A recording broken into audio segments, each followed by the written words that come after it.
Hey there, Quakecon. It's so great to have you with us for our Fallout 76 panel. I'm Nate Valenta, Senior Community Manager for Fallout 76. And I'm Devin McCarthy, Associate Community Manager. As you can tell, we're a little separated by distance right now, but that seems pretty on brand for Fallout 76. That's right. The beauty of Fallout 76 is that we can explore the wasteland together, even when we're apart. And that's exactly what we're going to do today as we explore how Fallout 76 continues to evolve. We'll be getting into a ton of details on our new Fallout Worlds initiative, but before we get into that, let's talk about some of the big changes to Fallout 76 in recent years. Joining us today from the development team to share their insights are Bo Buchanan, our Fallout Worlds lead, Hi. and Mark Tucker, design director. Hi. Hey guys, how you doing? Doing great. Yeah, very excited. Let's kick things off by talking about the Steel Rain update, which landed in July. What did Steel Rain bring to Fallout 76?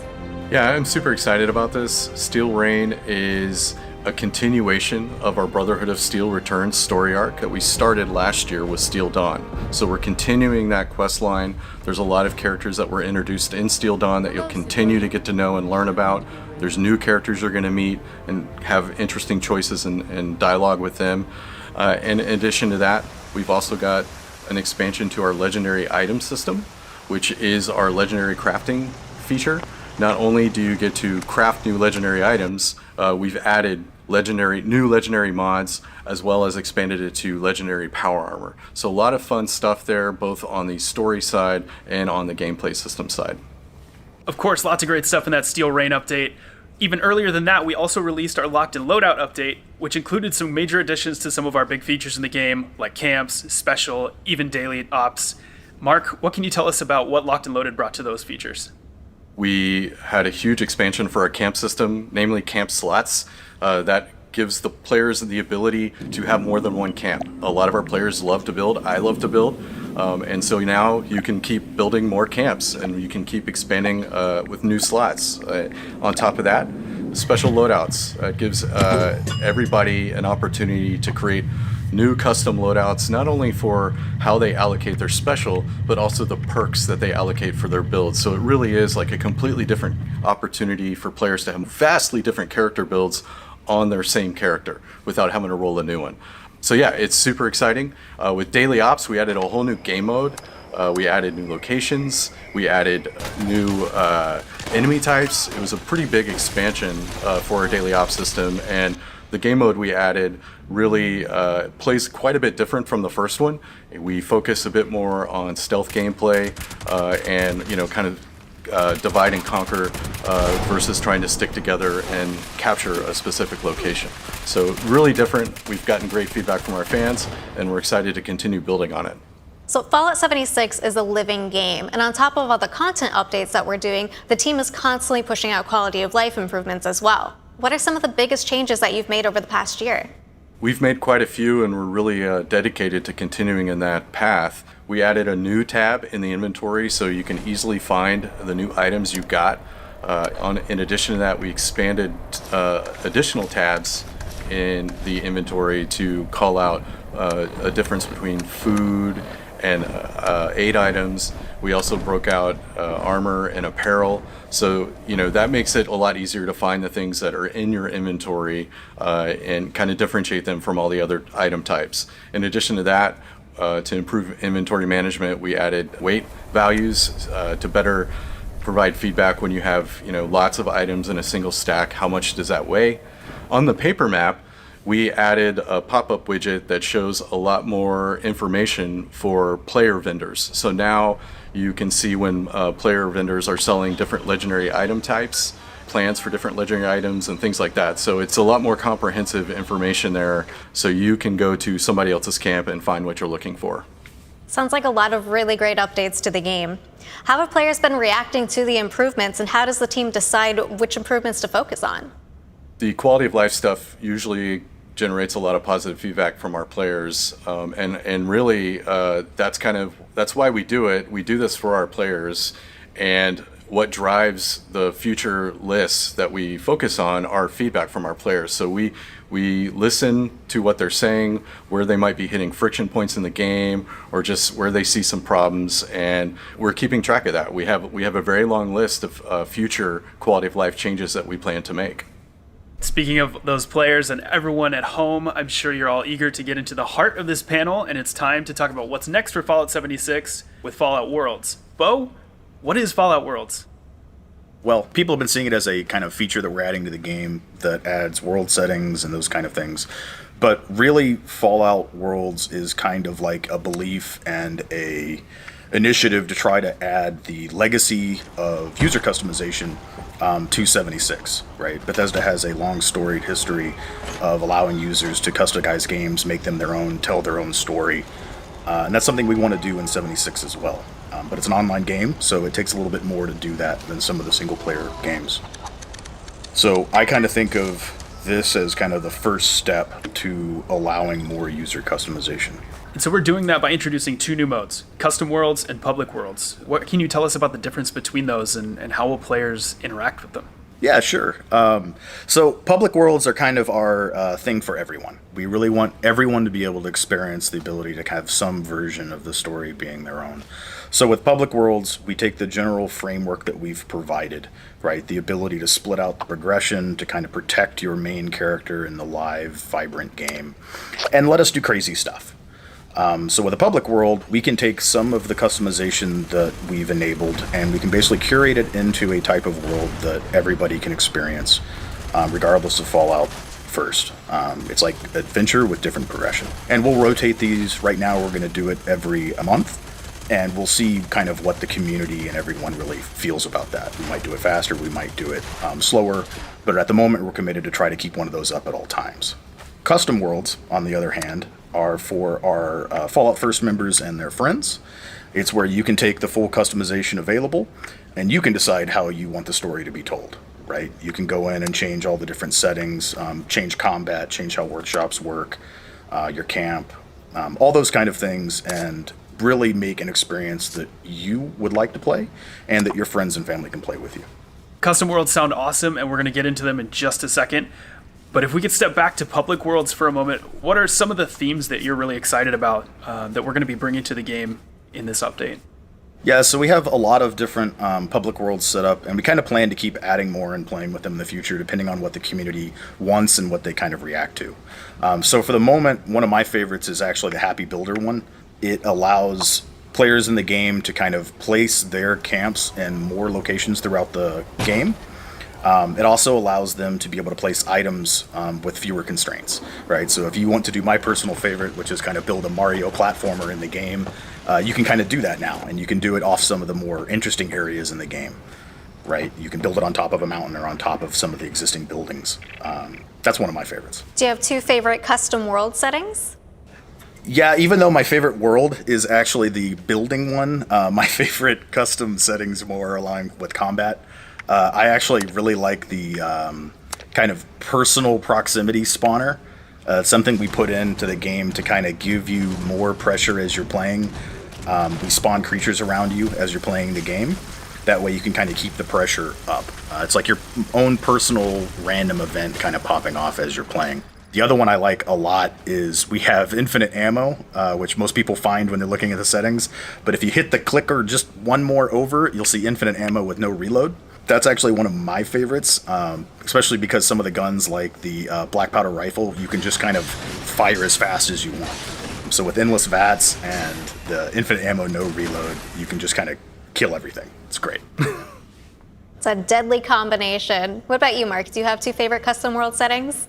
I like to focus a lot on building as well, and for me, the setting that allows me to build at a lot of the named locations in the world is a lot of fun, because now I can take these cool locations and make them my own. That, coupled with larger build radius and build height settings, allows me to really be truly creative with all of our camp assets and just going to go wild with modifying these locations. We still have adventure mode and private worlds with this update, but Fallout Worlds is introducing custom worlds and public worlds. What happens when I take my character from, let's say, adventure mode and I want to head over into a custom world with my friends? Whenever you play in a Fallout world, we tried to make it very seamless and easy to deal with. So as soon as you click play, regardless of how you join, we basically automatically fork your adventure character that you have selected and separate it out. So now you have like your own line of progression associated with that specific world, whether it's a public world, your friend's world, your own world. You can now tell your own story, make your own progress down that line. None of that comes back into the main games. You don't have to worry about if you damage your character, or you do something you regret, or if you're playing with more free settings that we have, it doesn't affect your main character. You can also at any point click a re-import button and basically remove the progress that you have and then re-import it from adventure, so you can just kind of pick back off. That way, if any time you go back to your main adventure character, you progress a bunch and you want to start back over and catch back up on your custom world or public world, you can. I do have one other question: is how come we decided not to allow progress to go back into adventure mode? Are you able to expand on that at all? I know a lot of people are really interested in allowing that to happen. Most of it, like I said, is this is a longer term initiative for allowing user customization to come into 76. So we want to start in a more conservative way to make sure that our game is safe for everybody, and that you kind of only encounter the content that you want to encounter and you don't kind of jeopardize what's going on. So we wanted to start from the safest place we could, which is it's separate. You can go and play, nothing comes back. And then in the future, we can look at trying to tone that down a little bit as we have time and, as people want those kinds of features. How does Fallout Worlds work with Fallout First members and their friends? Fallout Worlds works a lot like the adventure private mode that we've had the entire time. You can play on a custom Fallout world.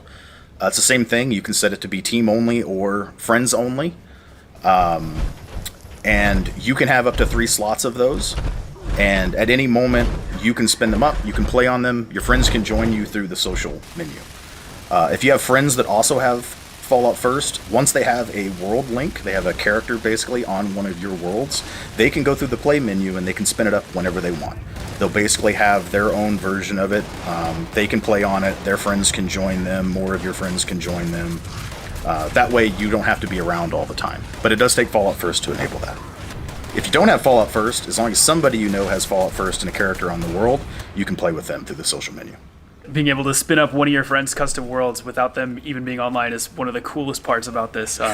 Looking ahead, after Fallout Worlds comes out, how are we planning to continue supporting it post-launch? Ideally, we would like to both improve the private world flows a bit and the custom private world flows a bit, as well as adding more settings in the future. And we do keep a very big eye on our Discord and Reddit and all the things that our community team has of the type of features that our players are looking for. We have a very big backlog of settings already, even internally, of the stuff we'd like to do that we just couldn't get to. How specifically can the community have input on the way that Fallout 76 improves and evolves going forward? The short answer is talk to Nate. He gives me all of the suggestions for everybody. No, like I said, any of our community areas that you can get access to, whether it's Facebook, Twitter, our Discord for 76 and BGS, as well as Reddit, we kind of look at everything, every avenue we can find for players, and we really do read them and pay attention to them. Everyone's input is appreciated, and then we try to find the right things for the game as a whole. I would also add to that for the players that are willing to download and hop into our public test server on PC.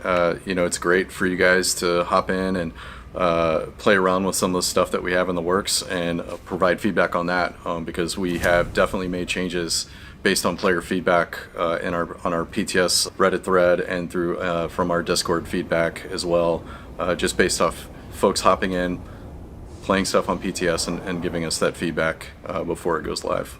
That's great to hear. Do you have any fun or interesting stories from the World's development? Well, we've been working on Worlds actually for quite a long time.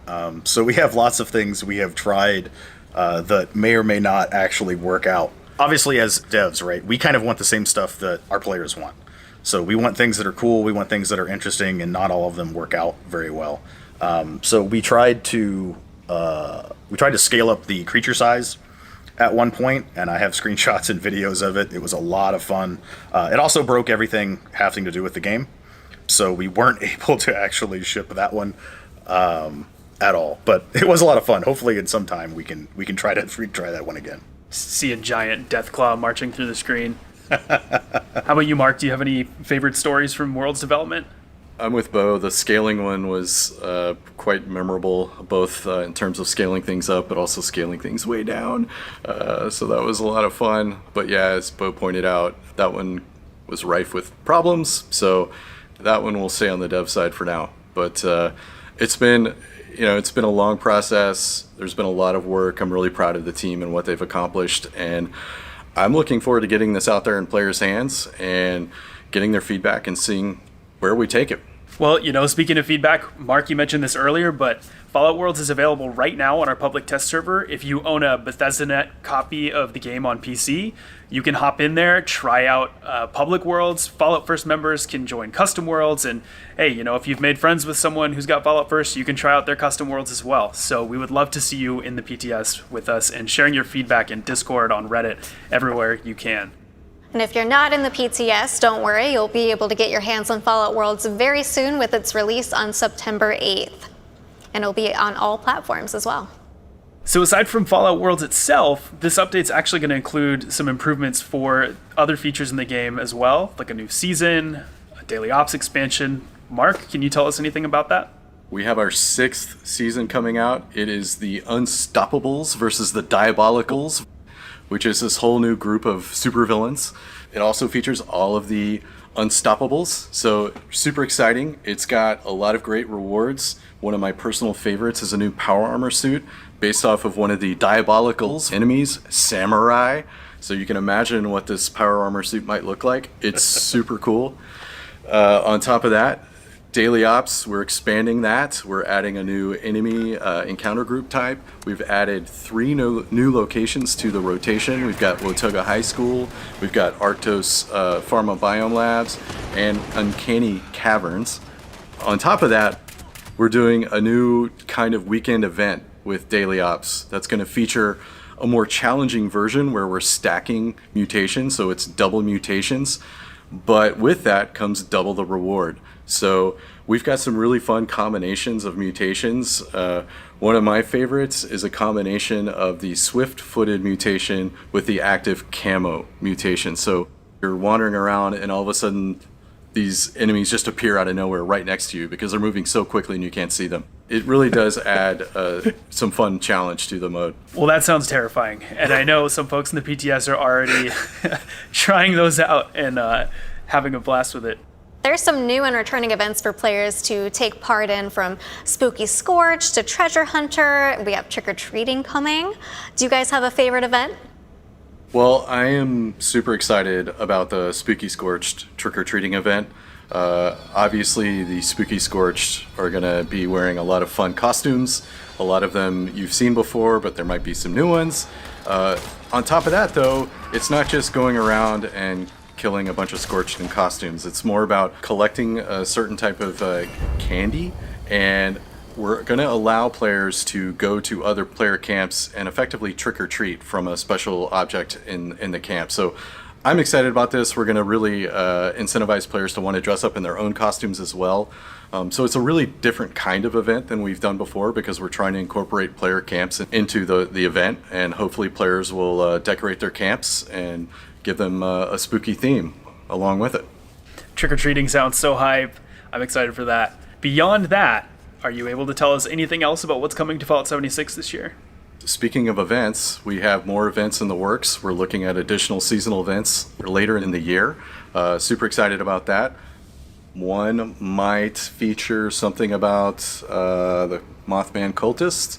The other one might feature something about aliens. I'll leave it at that. And on top of that, we are going to continue to expand on our legendary item system. So we're going to introduce 4-star legendaries into the game, and we're going to give you a lot more agency in terms of how you're crafting, what you're crafting. We got a lot of feedback from the initial crafting system we just put out, so we've taken that feedback and we're applying it to the 4-star legendary system. So very excited about that. And of course, there will be a new season after that with a lot of cool rewards. And we are also focused on adding a lot of new quality of life additions to address some of the feedback we're getting from our players. That all sounds super exciting, and I can't wait to experience that.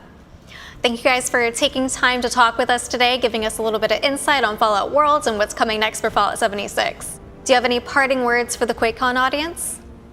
We're all really excited to get Fallout Worlds in front of people. We really hope it's a way that everyone can kind of find something fun for them to do at the end of the day, play the game in new ways, revisit content that they've played before, but they want to try something new, whether it's building in weird locations, replaying the game in a harder or easier mode.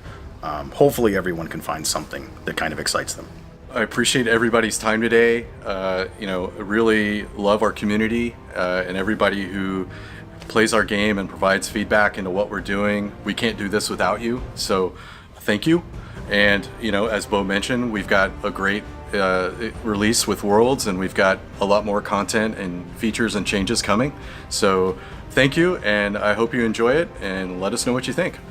And of course, we'd like to thank each and every one of you at home for joining us today during the Fallout 76 panel.